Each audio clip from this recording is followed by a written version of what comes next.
la puerta del cielo venden zapatos para los angelitos que están descalzos. Duérmete, niño, duérmete, niño, duérmete, niño, aru, aru. Welcome, everybody. Thank you for joining us today. It's 3 years ago that Stephen Patrick Booth and I and a group of other amazing Montreal artists did the Autism Monologues at the Montreal Film Fringe Festival. So I thought that it would be a great opportunity to reunite with Stephen and have a chat with him about how his career has been going. At the same time, Stephen and I wanted to take this opportunity because April is Autism Awareness Month. Also, we'd like to say Autism Inclusion Month.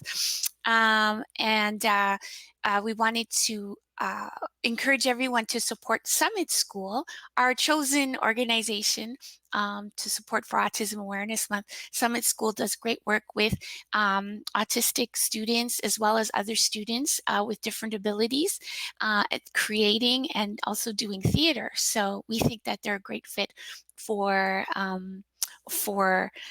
giving during the month of April. Stephen is a wonderful artist. He's had quite a journey since 2018. He's also received the award from the Montreal English Theatre Awards as Outstanding Emerging Artist in Performance. So I'm so happy and proud for Stephen. So without further ado, let's invite him on so he can talk about his projects. Hi, everyone. Hi, Stephen. How are you today? Fantastic. Great. So like I said in our intro, it's been 3 years since we did the Autism Monologue, since we premiered it at the Montreal Film Fringe Festival. And I was just curious to know how that experience was for you. It's the first time we had worked together. For me, it was a great experience. I thought you were a great team player, but I wanted to ask you, what was your experience like working on the Autism Monologues? Well, first and foremost, it was my very first Montreal Fringe production, and it was quite exciting to work on that. And for me, I thought it was a very lovely piece that you've written, and it was a very, very rewarding actually, because just coming into the rehearsal hall and doing the work that we did, and which ended up paying off quite because we were nominated for the Frankie Award for Outstanding Emerging Company, if I recall. And I mean, I got to work with a great team. We received honorable mention. Yeah, that's right. That's right. Yeah. Yeah. But I'm just glad that we got to perform it again a year later. Right. Yeah, at the international, what was it called again? The International Boys School conference, which was in Montreal and hosted by Selwyn House. Selwyn House has been such a great supporter of my work from the beginning when I did Dreaming in Autism, and they had me perform it like 3 times at the school for various events, and so they were a great early supporter of my work, and then they were very excited when we did the Autism Monologues and thought it would be a great fit because the theme of the conference was boys teaching boys and art, teaching through art and so on. So I know you're a big fan of the Fringe Festival, right? Of theater in general, but you're also a great fan of the Fringe. Well, yeah, I mean, I volunteered in the years prior to the Autism Monologues. I've been pretty much seeing every show, and also served on a couple juries from the year of the Autism Monologues and the year afterwards. actually. So I volunteer seeing all the shows from all the local artists and artists from abroad. It's it's quite rewarding to see all these artists create such fantastic art. I And know. yeah, There's amazing plays. Sometimes you think they're fringe, it's low cost. It yeah, is, but at the same time, there's such great works that come out of the Fringe Festival uh-huh. every year. Yeah, that's right. Now, after the Autism Monologues, the next season, you were part of the artist mentorship program at Black Theater Workshop. So tell us a little bit about that experience. Like what was the program like? Um, how did you find it?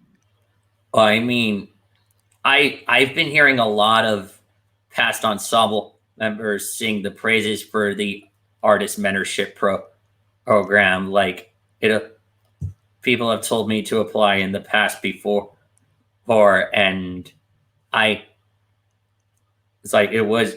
They said it'll be good for you because you'll know the business side of things, and the mentors there were really know what they're doing. For my mentor, I had Julie Tamiko Manning, for which I am totally grateful. I mean, she showed me a side of myself self that I think the very what was important, what I took out of it that keeps coming back to me is like the idea of neutral body and what kind of bodies that we're going to see on stage, like artists of neurodivergent abilities like myself, and with the other ensemble members, it was just a very great group of people, so Like passionate when and you say the neutral body, you're saying like that what yeah, we're taught, like, oh, everybody has to have this neutral body, but what yeah, the neutral body is very centered. The neutral yeah, body that people often talk about is very centered yeah, in a type yeah, of body or a type of culture, yeah, which then puts us like if you're not if you it puts neurodiversity kind of in a weird position, or people that have yeah, culturally diverse who live in their bodies a different way. yeah. It can be an obstacle to, please give me a neutral body, and it's like, well, I guess that's Well, what you is that what you're referring to when I yeah, I refer to that and the types of bodies that we see on stage, and it also showed me other aspects of being in the performing arts, like how the how to be a jack of all trades, and now you have to take control of your own career, and all us, and also the resources. I mean, Quincy and what Adrona were quite fantastic people to be around, and I was I'm just so grateful to have been a part of that because it showed me aspects of the business that I never thought I would see, like the business side of things and how to find my own artistic journey. mhm. And afterwards, I had one great aspect, which is the Geordie tour. Yeah, tell us a little bit. That was a huge tour. It's a two-play tour. Yeah. So I have quite a lot of questions about that, but first, can you explain to us what that means, a two-play tour? What is the Geordie two-play tour? Well, the Geordie two play tour is a school tour that travels all across Eastern Quebec, the Maritimes, and parts of Ontario for 7 months. So, and we get what we do is that we rehearse two shows for two different sets of audiences. And in the case of the tour I was on, we did a show called The Water Chronicles, which was intended for children, and another show called Fear of Missing Out, aka FOMO. Right. So So what we did was that every day we get in a tour van and then perform different shows for these shows for different sets of schools. Sometimes one school a day, and the best part of it is we get to travel to parts of Canada that I've never seen before. Or the traveling was just amazing. Yeah. Like, And 'cause sometimes you do, are there days where you might do one show, like you might do one show in the morning, Water Chronicles in the morning, and then Fear of Missing Out in the afternoon? Like, well, yeah. Sometimes we perform one show multiple times in one day. Like right. one day there's like three show performances of Water Chronicles, one day 3 performances of FOMO. And it's like performance and touring and traveling, but it's quite rewarding because both of these shows discuss very important subject matters. Like Water Chronicles discusses climate change, global warming, conservation, and fear of missing out. Discuss sexual assault, harassment, and consent. And it was sometimes performing that show isn't always easy because it's so graphic. Some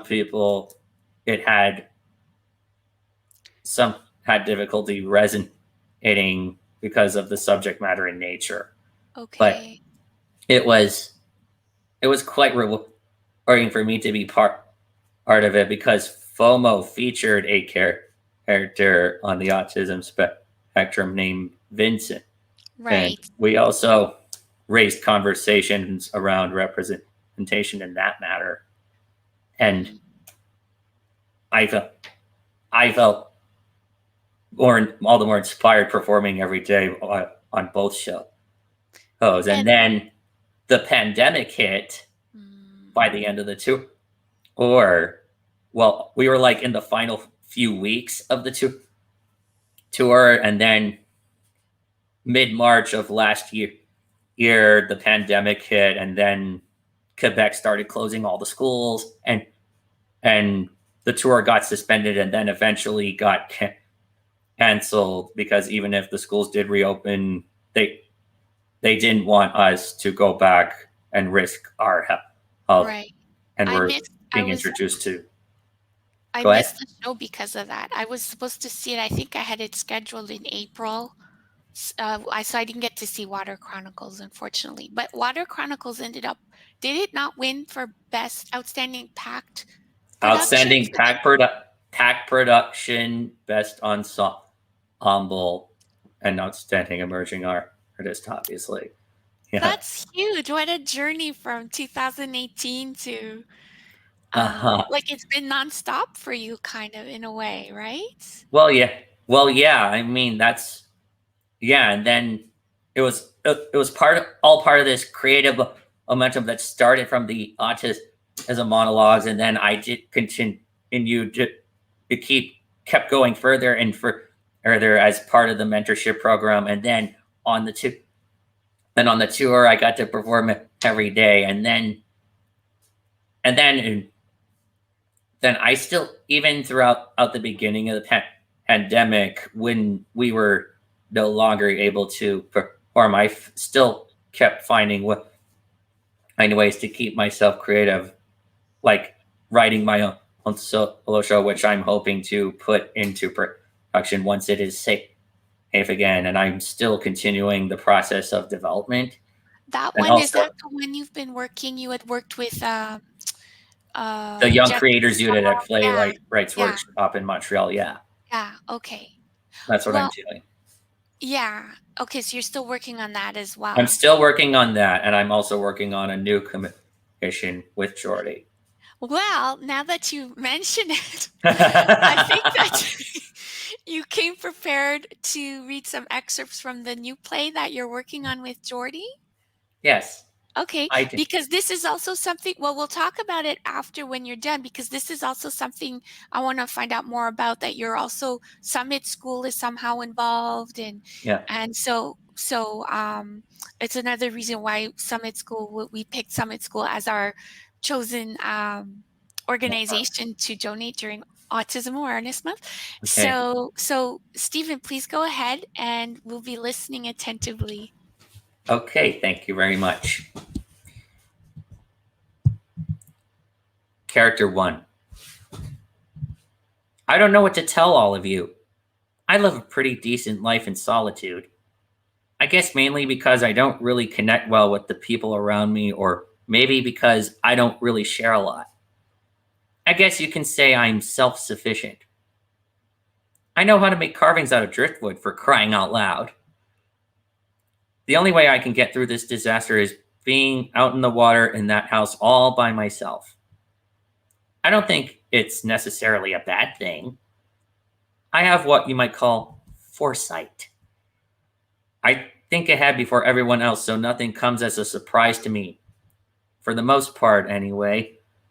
I guess I can say you might think I am somewhat survivalist and I learned to be self-sufficient.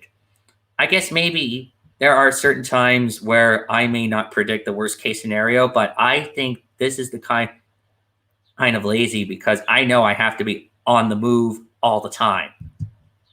But at least I can do it by myself. I think with all the craziness that's going to happen with this whole housing development, it doesn't really affect me at all. Some of the more secluded places I visit aren't always busy. To me, that's a good thing.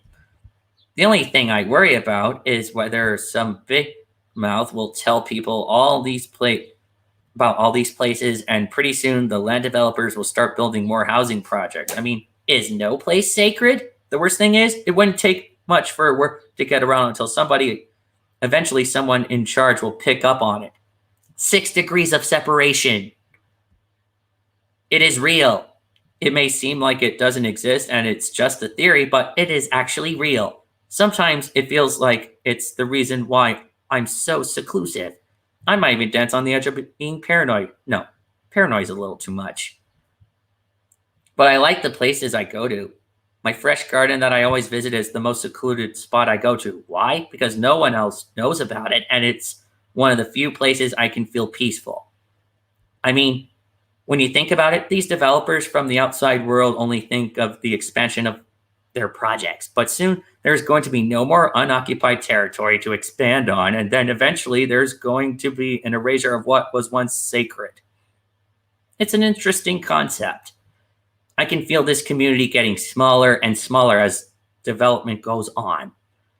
I guess you could say it's paranoia once again, but not really.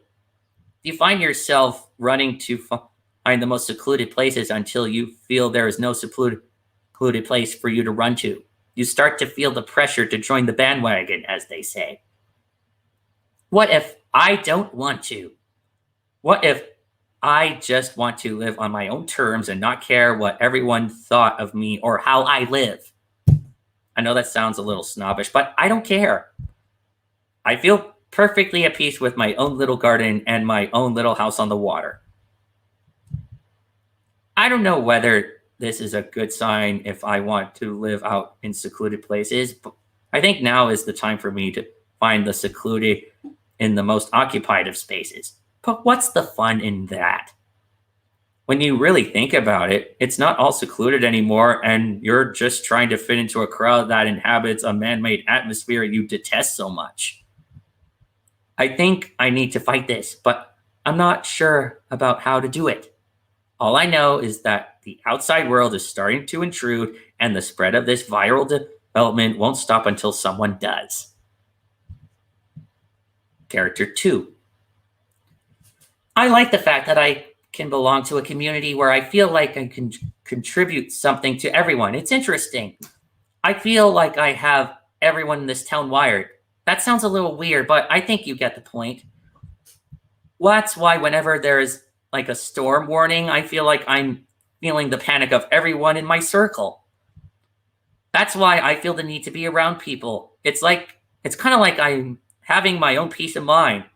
I see everyone who's virtually unscathed, I don't need to go to a place where I get all panicky. Lately, I feel like the community is starting to feel giddy about the new land development, but for me, it makes me feel like the end of an era and more of an intrusion into our sacred community.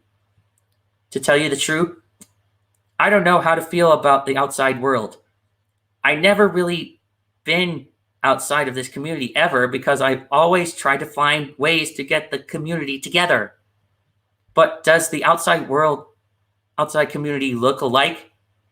Is it very nomadic like where they move around from one spot to another after they get bored with the first one or something?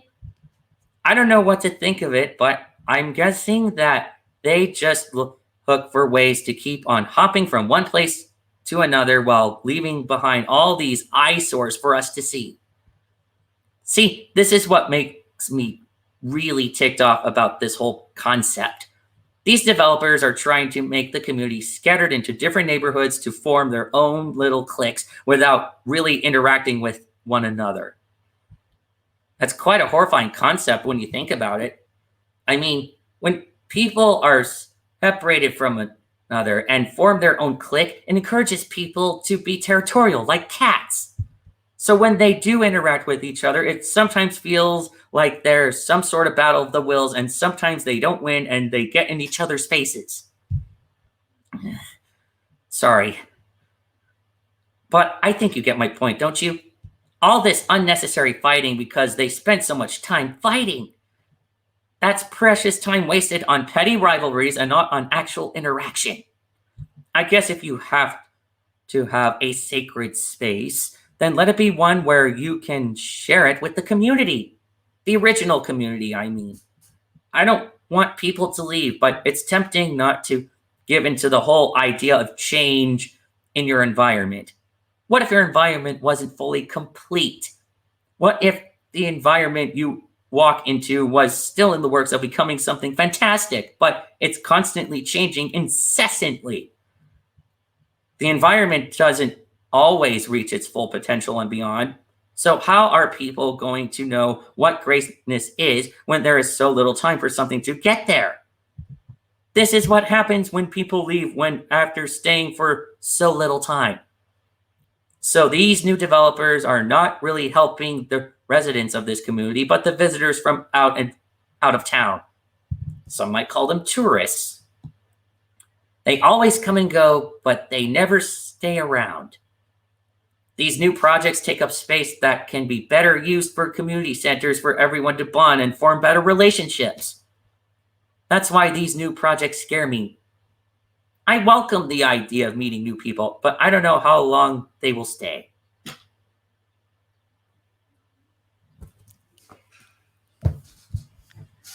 Okay. That was great. That was great, Stephen. It's really interesting. Thank you very much. Really interesting. So tell me a little bit about this play. Like what I guess it's about is it about gentrification? It sounds like it's about gentrification or developments coming and disturbing communities. Yeah.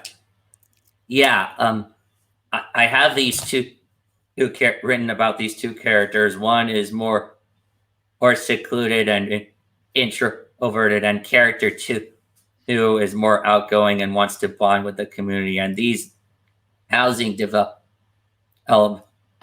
are coming in and taking over and want to build new projects. And the first character is living on a stilt house on the water, and also the character two is living on the shore with everyone else.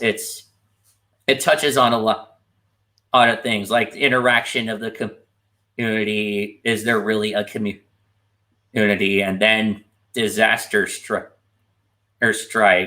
Right now I'm playing with a storm and a fire, which causes both characters to retreat into a bunker, which contains a mystery door.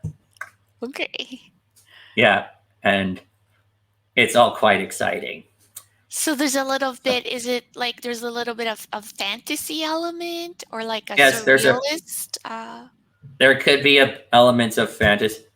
I mean, it has a mystery door and a bunker. bunker, which leads to a tunnel that once led to another other city but collapsed, which is what Oh, I'm toying with right now. okay. So So with science fiction, maybe? I'm not sure what the. I'm not quite sure about science fiction because it takes place on a small island with a community of still built Mhm.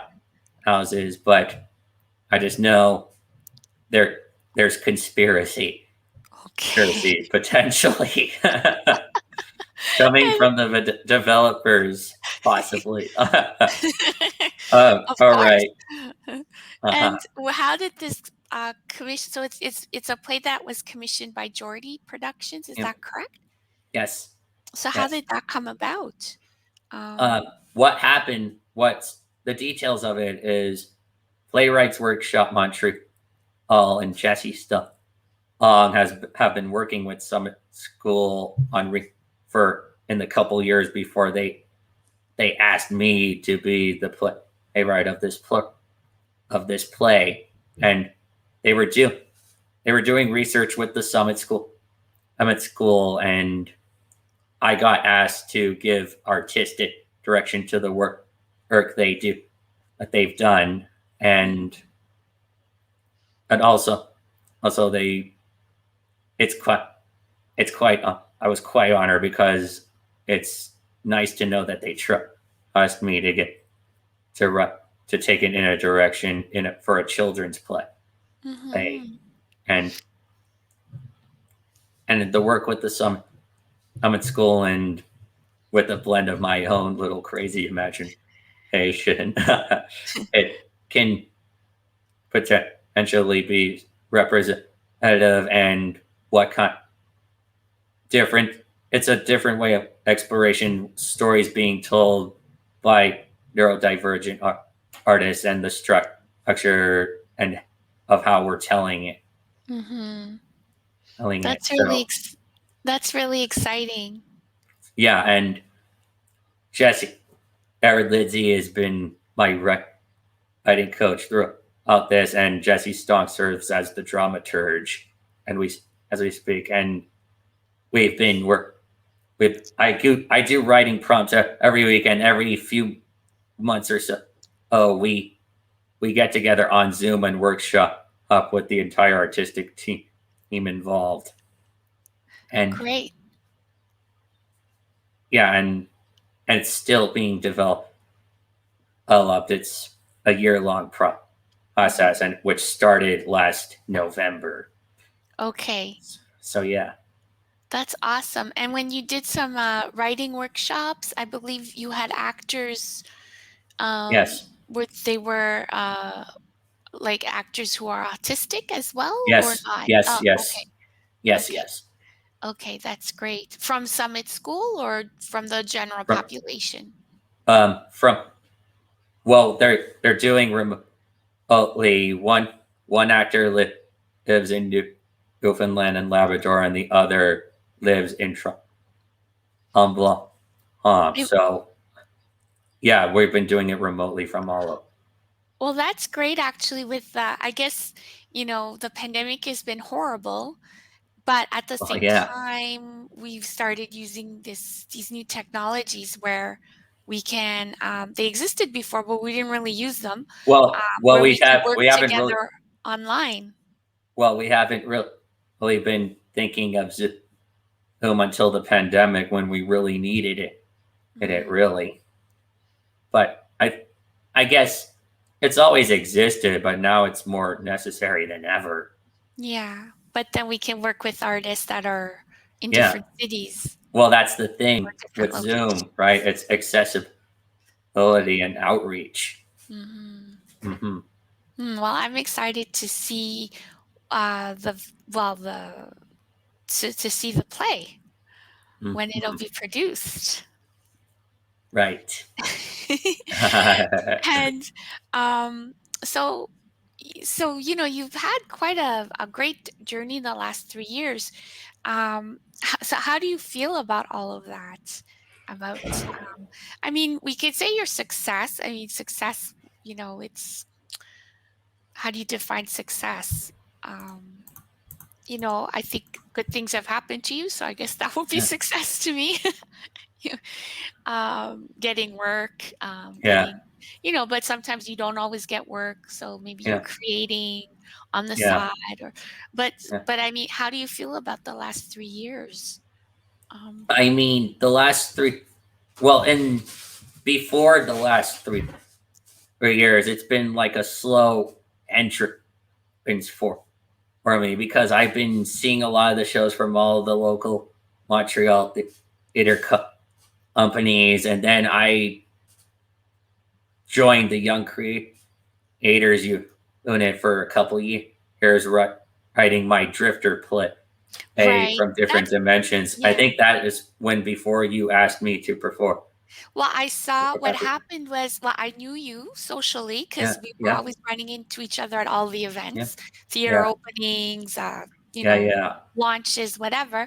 And then you put up a clip on Facebook of a segment from reading from that play that you were working with for the Young Creators Unit. I might have seen you perform it live as well, but I saw you perform and I thought, oh my God, he's amazing. He'd be perfect for the Autism Monologues. So I asked you and you decided to join. So that was very exciting. And it was all quite exciting for me. I mean, the last 3 years, it's been it's been crazy because I keep building the momentum with with the Autism Monologues, with my writing projects on the side, the AMP program, the Geordie tour, and and I just didn't expect. I wanted to keep going, and then this pandemic hit all of us suddenly. I mean, sometimes, I mean, I'm not gonna lie, it has made me feel a little bit lost seeing everybody hit so hard by the pandemic and the arts sector. Can I say that I was hit harder than most people? Absolutely not, because there are people who have been hit harder than I was, I'm sure. But the thing, I still had to keep it up, and it's giving me a little bit of what's important and what's necessary to be made once it is safe again. I mean, when I say safe again, once the pandemic's over, which is kind of like a grand hope at the moment right now. But it's just so great to continue to work on creatively and keep it up, because this commission right now has been great. It's just different for me to work in this kind of setting when I'm writing and what to research and what the play can potentially be. It's gotten me quite excited again, and I keep hope. I want to continue the momentum that I've had in the last few years. Because I've seen the last 3 years since the Autism Monologues, but you also, I forgot about the Young Creators Unit, which is also really great. Because you were working a whole season developing your solo show with Jesse Stong. So it's been quite an evolution. Like, do you have any advice for emerging artists who might be struggling or thinking that, I don't know, they're not getting any gigs, they're not getting, I don't know, any support, or they feel like, do you have any advice? I would probably say, do what you can. Write a show. And expand your network and go out and see what you can and be inspired. And the group of artists that you choose to be with are going to be the same group of people who are going to support your work in the process. And you're also always when you write and perform whatever artistic practice you always do your best, because every opportunity to do so I always say that with every opportunity to create theater always comes a big responsibility of making it fantastic, and which is pretty advice, because you have to because every opportunity is a gift, and Yeah. gotta really take it. That's true. Uh-huh. That's true. Did you have anything else that you want? I guess I just want to add another reminder to people watching, whether they're watching live or they're watching later today, later in the day, or later in the month, to please donate to Summit School if you can. Yeah, it's a summit-school.crowdchange.co/19447. We have a special donation page set up just for us, thanks to Summit School. So do you have any last words? Like, for example, do you know when the play is going to be produced, your play with Jordy? Is there like a timeline on that, on when we could be looking for it, whether it's performed, streamed, or performed live? That shall remain a mystery. Oh, okay. Okay. Yeah. Okay. Okay. Yeah, I know it's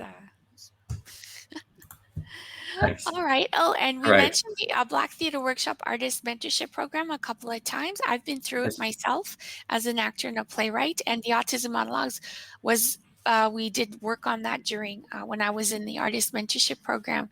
So I think they are taking applications for that as well. If there's any emerging artists out there who are interested in looking. Do you know the deadline?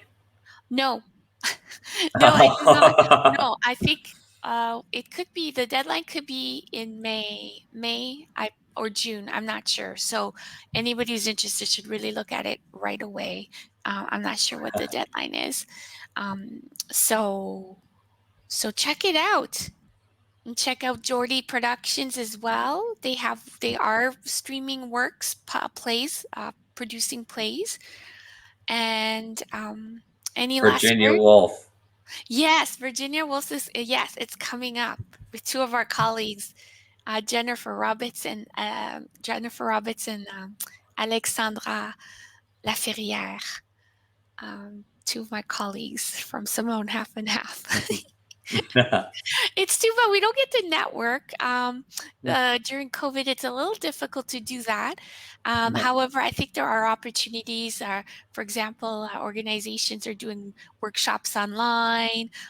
There's, QDF has been giving workshops. So there's opportunities to network and meet people online, virtually, even though we can't meet in person. So Right. So that's another piece of advice for emerging artists. Yes, so thank you so much. Thank you so much, Stephen, for Thank doing you for this. having me. It's been great to talk to you.